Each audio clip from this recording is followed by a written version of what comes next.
Namaskar, this is Priyadarshan and you are welcome in the State Council of Educational Research and Training, Bihar, Patna. So, dear children, in the last lesson, we are studying The Lost Spring by Anees Jung. So, we were in the mid chapter and the place where the author has already in fact introduced us to the characters of the story. She has also narrated the story of Udipi, a person told her from Udipi itself. Then after further the author tells us about the condition of the people who were living in Simapuri. She has highlighted the stark poverty, the grinding poverty of the people of Simapuri.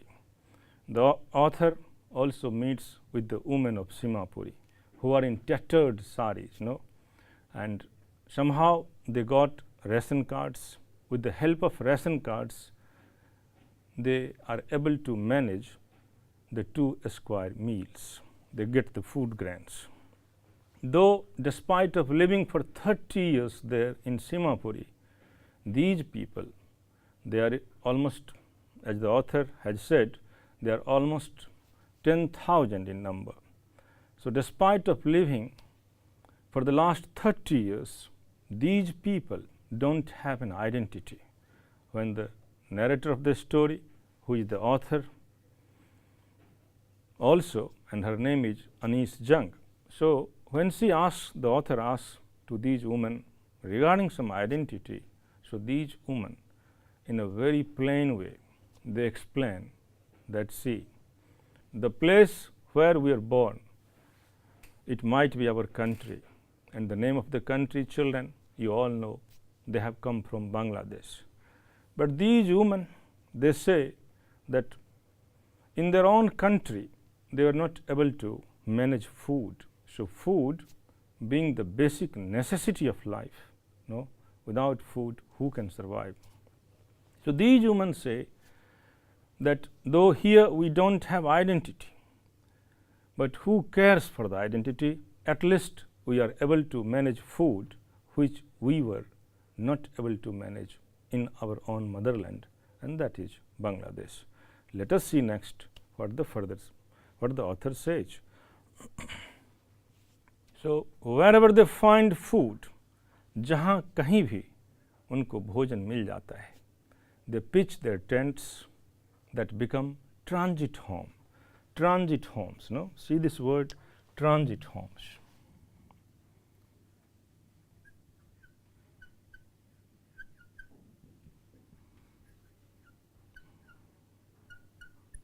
It means temporary homes.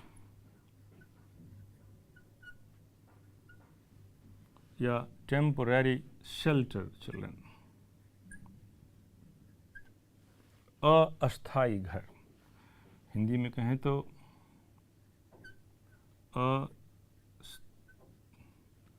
अस्थाई गृह कहें या घर कहें.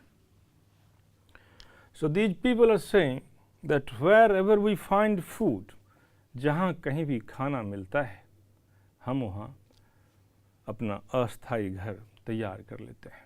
So the entire life, their life revolves around the search of food. पूरी जिंदगी, तमाम उम्र भोजन के इर्द गिर्द ही कटती है. They say children grow up in them, और उन ट्रांजिट होम्स में, उन अस्थाई गृह में बच्चे पलते हैं, बच्चे बढ़ते हैं, बिकमिंग पार्टनर्स इन सर्वाइवल, और इस तरह से जिंदगी के इस जद्दोजहद में वो भी पार्टनर बनते हैं. And survival in Seemapuri means rag picking, और सीमापुरी में जिंदगी जीने का मतलब सिर्फ यह है कि कवार का काम करना है, सिर्फ कवार का ही काम वहाँ होता है. थ्रू द ईयर्स, वर्षों से, it has acquired the proportions of a fine art. वर्षों से बहुत साल से ये जो काम है यह इनफैक्ट एक फाइन आर्ट बन गया है, एक बहुत बेहतरीन कला बन गया है. Garbage to them is gold. Here, let us see this sentence.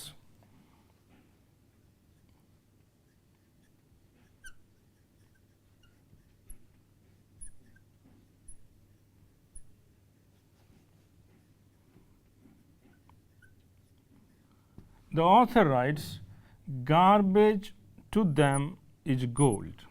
जरा इस सेंटेंस को बच्चों देखें कि गार्बेज को लेखिका यहाँ गोल्ड से तुलना करती है. वो कहती हैं कि यह जो कबाड़ है यह गोल्ड है. How can be the garbage gold? Isn't garbage कबाड़ सोना कैसे हो सकता है?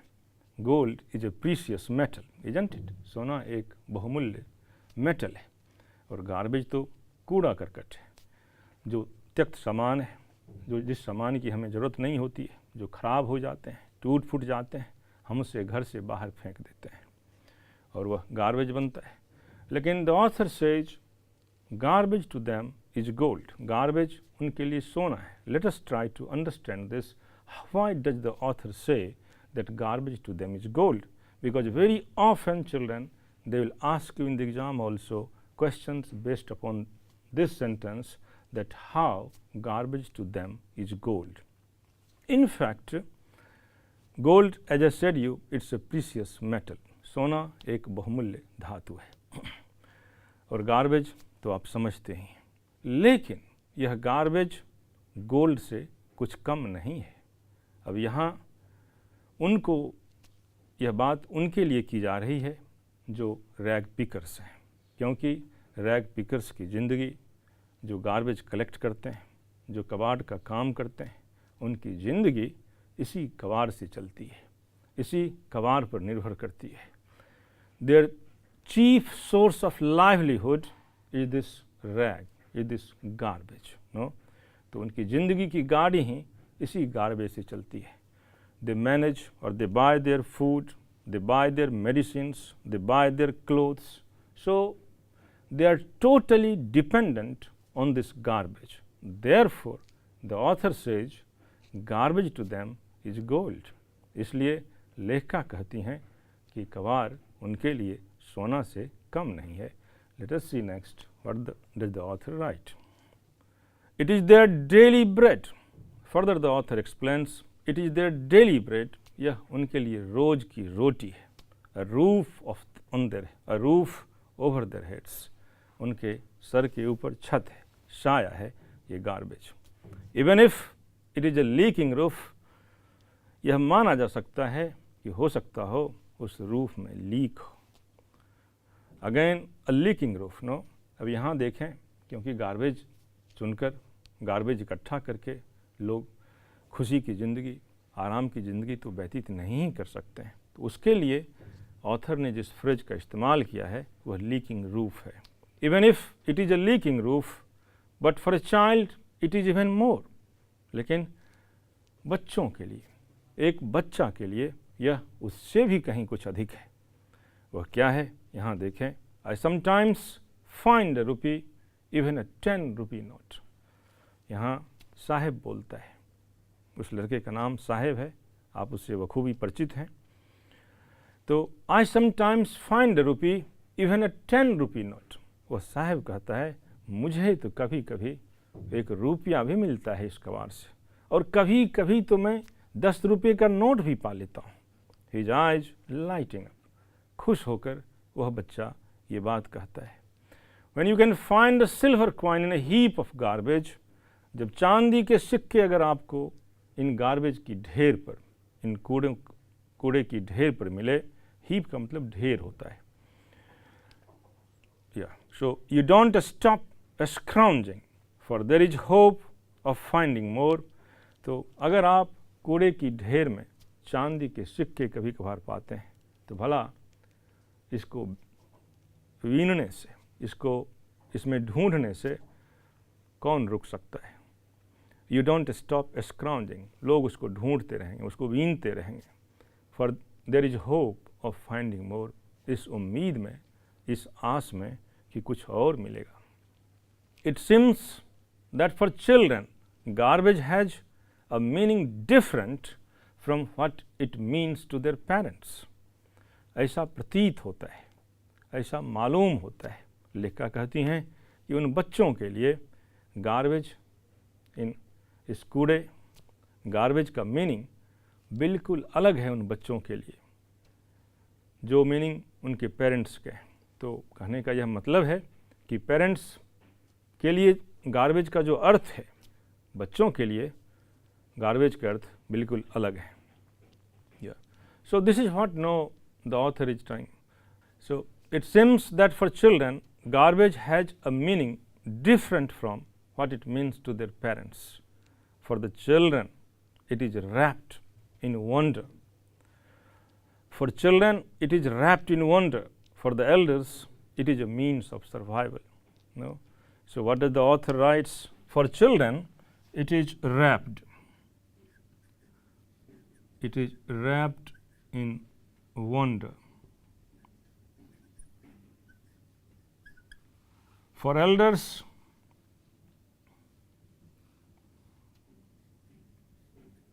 it is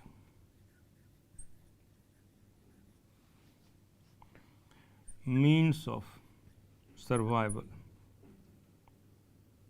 For elder, survival. So this part, in fact, it has been said for children. This part it has been said for elders. So what did the author try to say here? Because for children it is a fun also. No? As the author says, sometimes these young children, they find a coin of 1 rupee. Sometimes they also find a 10 rupee notes, and sometimes they also find a silver coin. So it's not only the profession of the children, but this is also a source of fun. This is also a source of game. They enjoy it because they are children. They can't understand, they can't think so deeply. So for them this garbage is, as the author writes, wrapped in wonder. इसमें मज़ा ही मज़ा है उन बच्चों के लिए। बड़े अनोखे अनोखे चीज़ उन्हें मिल जाते हैं। बट फॉर द एल्डर्स, लेकिन जो परिवार के बड़े लोग हैं, जो बुजुर्ग हैं, it is means of survival. उनके लिए यह एक बहुत सीरियस मसला है, उनके लिए यह एक बहुत सीरियस मामला है। और वो मामला यह है कि ये रैग्स उनके लिए जीविकोपार्जन का एकमात्र साधन है। So it's a serious business for them, for the elders, because it is the source of survival. जीविकोपार्जन का एकमात्र साधन रैग पिकिंग है उनके लिए। लेकिन बच्चों के लिए काम के साथ साथ यह फन भी है। Let us see next what the author says. One winter morning, I see Sahib standing by the fenced gate of the neighborhood club. One winter morning, जाड़े की सुबह, लेखिका देखती हैं कि साहिब नेबरहुड के क्लब के गेट के पास, पड़ोस के एक क्लब है, पड़ोस में एक क्लब होगा, उस क्लब के गेट के पास साहिब खड़ा है। Watching 2 young man dressed in white playing tennis. और वो क्या देख रहा है? वह देख ये रहा है कि 2 जवान आदमी सफ़ेद कपड़ों में हैं और वो टेनिस खेल रहे हैं। I like the game, he hums. वह आहिस्ते कहता है कि मुझे यह खेल बहुत पसंद है। Content to watch it standing behind the fence. Content का मतलब सेटिस्फैक्शन होता है, संतोष होता है। सिर्फ किनारे से देखकर ही उसे संतोष मिलता है। I go inside when no one is around. और मैं अंदर भी जाता हूँ, लेकिन तब जाता हूँ जब वहाँ कोई नहीं होता है। ही एडमिट्स, वह स्वीकार करता है। The gatekeeper lets me use the swing. और जो स्विंग होता है टेनिस का, तो गेट कीपर उसे कभी कभार उसका इस्तेमाल करने देता है, प्रयोग करने देता है। Sahib two is wearing tennis shoes. लेखिका कहती हैं कि साहिब भी वही टेनिस शूज पहने हुए हैं। That look strange over this discolored shirt and shorts. और इतने गंदे या जो डिसकलर्ड है, जिसके रंग बिल्कुल ख़राब हो चुके हैं, तो वो एक उस प्रकार का शर्ट, उस रंग बिल्कुल डिसकलर्ड शर्ट और शॉर्ट्स, हाफ पेंट जैसा पहने हुए है, और उस पर से ये टेनिस शू बहुत भद्दा दिखता है, बहुत बुरा दिखता है, बड़ा अजीब दिखता है। Someone gave them to me, किसी ने मुझे यह दिया, he says in a manner of an explanation। जब लेखिका देखती हैं, लेखिका कुछ पूछ नहीं रही हैं, लेकिन बच्चा समझ जाता है और वो कहता है कि किसी ने मुझे दिया है, वो इसकी पहले ही व्याख्या कर देता है। The fact that they are discarded shoes, हकीकत तो ये है कि ये शूज डिस्कार्डेड है, डिस्कार्डेड है। डिस्कार्ड का मतलब है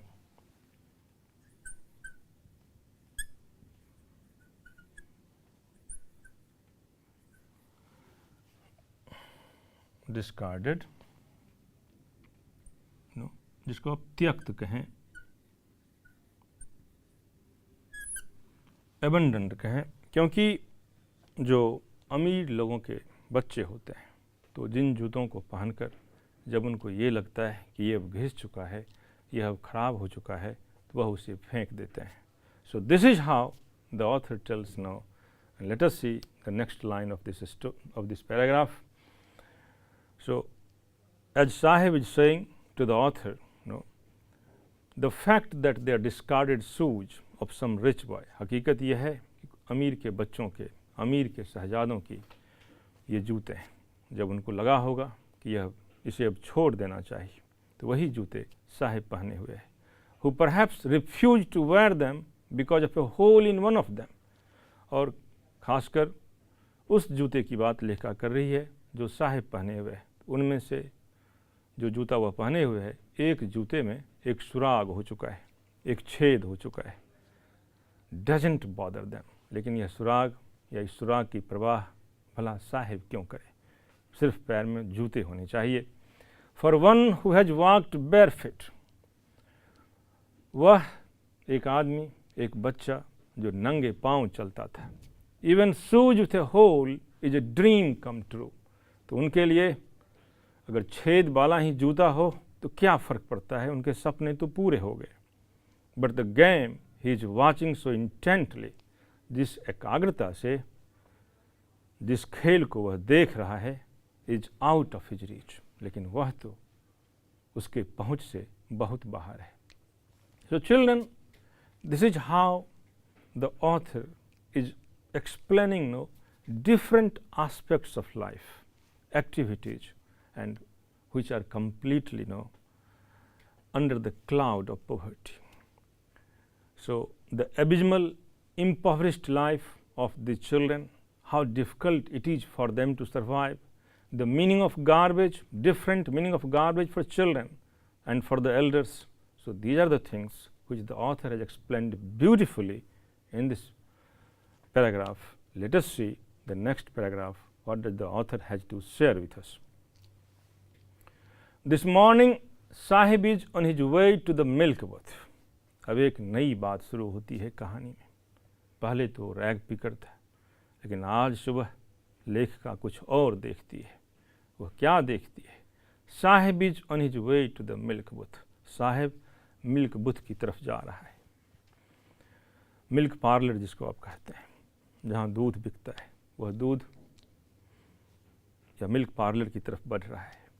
in his hand is a steel canister, canister डब्बा होता है, टीन का डब्बा है या स्टील का डब्बा है, उसके हाथ में एक स्टील का कैनिस्टर है। I now work in A tea stall down the road, अब मैं चाय की दुकान पर काम करता हूँ सड़क के नीचे। ही सेज, वह कहता है, पॉइंटिंग इन द डिस्टेंस, वह दुकान को पॉइंट करता है कि उस दुकान, उस जगह मैं काम करता हूँ, चाय की दुकान पर। I am paid 800 rupees and all my meals, मुझे 800 रुपये माहवार मिलते हैं, तनख्वाह मिलते हैं और खाना भी खिला देता है। यह साहिब कह रहा है, एक छोटा सा, a small child. He is narrating all these things to the author. Does he like the job? क्या उसे यह काम पसंद है? आई आस्क, मैंने पूछा। बच्चों, मैंने पूछा, ये मैंने कौन है? यह मैंने लेखिका है, she is the author. His face I see has lost the carefree look.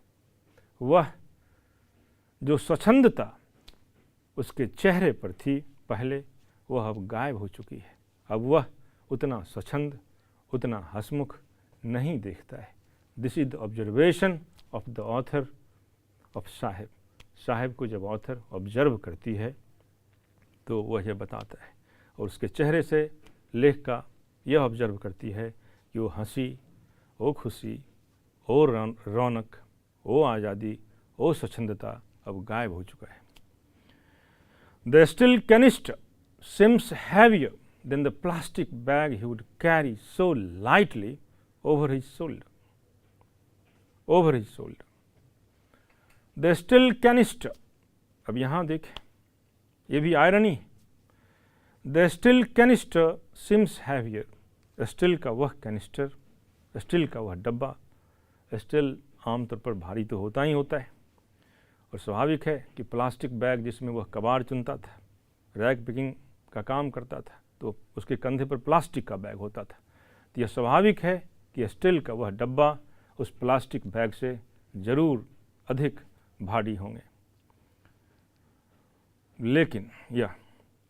लेकिन लेखिका यह कह रही हैं कि जो the steel canister seems heavier than the plastic bag. अब ये जो स्टील का कैनिस्टर है वह भारी उसको लग रहा है प्लास्टिक बैग से, जबकि प्लास्टिक का बैग हल्का होता है, उसे हल्का होना चाहिए। लेकिन लेखिका के कहने का मतलब यहाँ कुछ और है। The steel canister seems heavier than the plastic bag he would carry so lightly over his shoulder. No, यह बहुत भारी है। ये जो स्टील का कैनिस्टर है, ये जो स्टील का डब्बा है, यह बहुत भारी है उस प्लास्टिक बैग की तुलना में। ज़रा सोचें बच्चों की आखिरकार लेखिका ऐसा क्यों कहती है? The reason behind this saying is that this boy Sahib, he has lost his freedom. Now he is not the master of his own. He is a servant. He has to follow all the directions and orders of his master. अब यह लड़का खुद का मालिक नहीं रहा, उसकी आज़ादी खत्म हो चुकी है, उसकी स्वच्छंदता खत्म हो चुकी है। अब वह एक नौकर बन चुका है, उसका अब एक मालिक है, मालिक हुक्म देगा और इसे सुनना पड़ेगा। तो इस स्थिति में ज़रा सोचें, चाहे उसे 800 रुपये के माहवार मिले, खाना मिले, लेकिन वो खुशी कहाँ से मिलेगी? द बैग वाज हिज, वह बैग, प्लास्टिक का बैग जिसमें वह कबाड़ चुनता था, वो बैग कम से कम उसका तो था, वो बैग उसी का था। लेकिन यह कैनिस्टर किसका है? यह कैनिस्टर उस चाय दुकान के मालिक का है।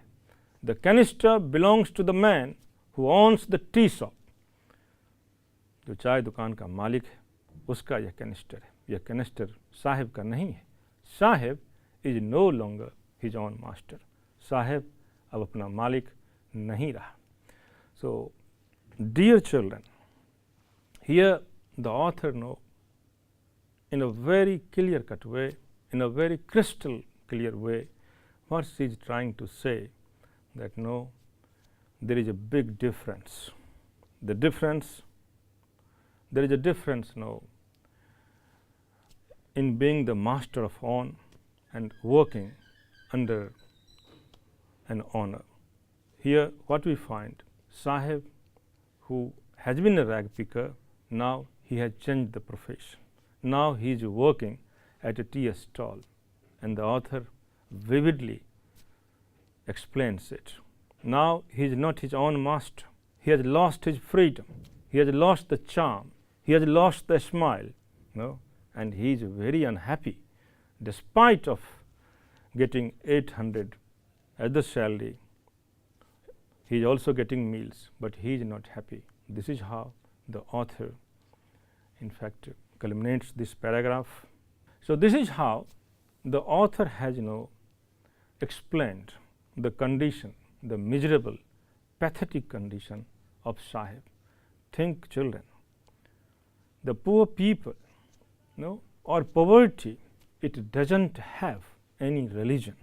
Poverty doesn't have any caste, and fortunately it also doesn't belong to a nation. And here it's quite important to understand the plight of children, no, or the term which you might be quite aware, you might be well acquainted with this term, no, child labor. तो ये जो बाल मजदूरी है या बच्चों की जो समस्या है, जो गरीबी है, जो मशक्क़त है, जितने भी झंझावात हैं, तो ये सारे जो हैं यह एक कोई, इसका न तो कोई राष्ट्र होता है, न तो कोई जात होता है, नहीं तो इसका कोई धर्म होता है।